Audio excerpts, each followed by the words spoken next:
Hi hello welcome to our channel. இன்றைக்கி நம்ம என்ன ரெசிபி பார்க்க போகிறோன்னா பாவக்காய் வறுவல் செய்யலாம். அதுக்கு தேவையான பொருள் அரை கிலோ அளவுக்கு பாவக்காய் எடுத்துருக்கேன். அதுக்கு 2 தான் கிடச்சிச்சு ஃப்ரெண்ட்ஸ். இதை நம்ம ஸ்லைஸாக கட் பண்ணி எடுத்துக்கலாம். கட் பண்ணிக்கின்னு இதுக்கு தேவையான மசாலா போட்டு ஃப்ரை பண்ணி எடுத்துடலாம். செம்ம டேஸ்ட்டாக இருக்கும். சாம்பாருக்கு தால்கெல்லாம் செம்ம சைட் டிஷ்ஷு. வாங்க சமைக்கலாம்.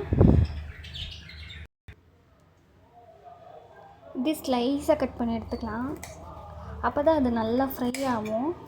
நான் இந்த கொட்டைலாம் எனக்கு ரொம்ப பிடிக்கும். அதனால நான் உள்ளே இருக்கிற கொட்டை அந்த விதைலாம் நான் எடுக்க மாட்டேன்.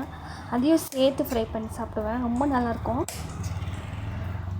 இந்த பாவக்காயோட அது உள்ளே இருக்கிற விதை இருக்குதுல்ல, அது அந்த ஃப்ரை பண்ணி சாப்பிட்றவங்க செம்ம டேஸ்ட்டாக இருக்கும். அது எனக்கு ரொம்ப பிடிக்கும். பாருங்கள், இந்த அளவுக்கு இந்த மாதிரி ஸ்லைஸாக கட் பண்ணிக்கலாம். இந்த மாதிரி ஸ்லைஸாக கட் பண்ணிக்கின்னு ஃப்ரை பண்ணி எடுத்துக்கலாம்.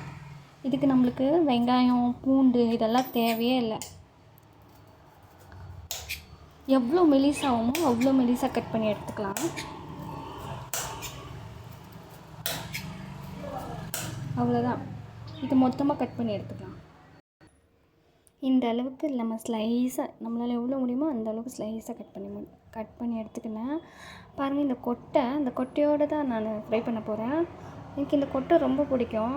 அது சாப்பிடும்போது நடுவில் வாயில் கிடைக்கும்போது செம்ம டேஸ்ட்டாக இருக்கும். சரி வாங்க செய்யலாம். இப்போ நம்ம இப்படி கட் பண்ணி எடுத்துட்டோம்ல, இது கூட நம்ம மஞ்சத்தூள், உப்பு சேர்த்துக்கலாம். ஒரு அரை ஸ்பூன் உப்பு சேர்த்துருக்கேன். அரை ஸ்பூன் மஞ்சத்தூள்,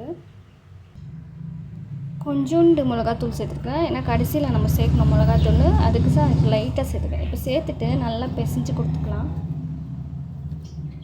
அந்த உப்பு எல்லாத்துக்கும் பரவணும். இப்படி செஞ்சால் கசப்பே தெரியாது ஃப்ரெண்ட்ஸ். நல்லா சாப்பிட்லாம். நல்லா பிசைஞ்சு எடுத்துக்கலாம். ஸ்டவ் பற்ற வச்சு ஒரு கனமாக்கிற பாத்திரத்தை வச்சுக்கோங்க. அதுக்கப்புறமா இது சூடாகட்டும். இது சூடானதுக்கப்புறம் நம்ம ஆயில் சேர்த்துக்கலாம். தேவையான அளவுக்கு ஆயில் சேர்த்துக்கலாம். ஒரு 4 ஸ்பூன் சேர்த்துக்கிறேன். ஃப்ரெண்ட்ஸ், எண்ணெய் சூடாகிடுச்சு. நம்ம கடுகு, அப்புறமா ஒரு அரை ஸ்பூன் உளுத்தப்பருப்பு சேர்த்துக்கலாம். இன்னும் கொஞ்சமாக கருவேப்பிலை. ஃப்ரெண்ட்ஸ், இது கொஞ்சம் நம்ம பாவக்காய் சேர்த்துக்கலாம்.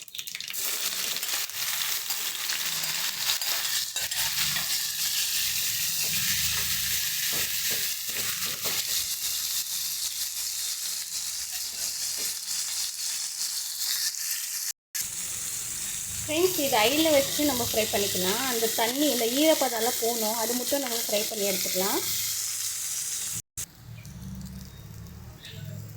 இந்த அளவுக்கு ஃப்ரை ஆன போதும். இப்போ நம்ம என்ன பண்ணுவோம், அரை ஸ்பூன் மிளகாய் பொடி சேர்த்துக்கலாம்.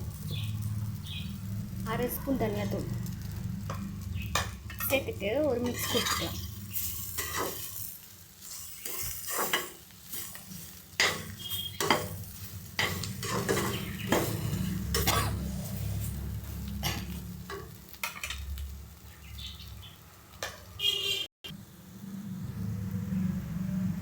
இப்போ நம்ம ஒரு ஸ்பூன் கார்ன்ஃப்ளவர் பவுடர் இது போட்டு அந்த கிறிஸ்பியாக இருக்கும்.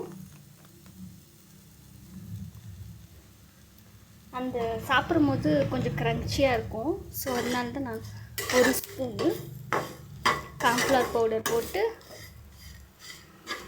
நல்லா மிக்ஸ் கொடுத்துக்கலாம். அவ்வளோதான் ஃப்ரெண்ட்ஸ், நம்மளோட பாவக்காய் ஃப்ரை ரெடி ஆயிடுச்சு. பாருங்கள், என்ன சூப்பராக வெந்து வந்திருக்கு, ஃப்ரை ஆகிருக்கு.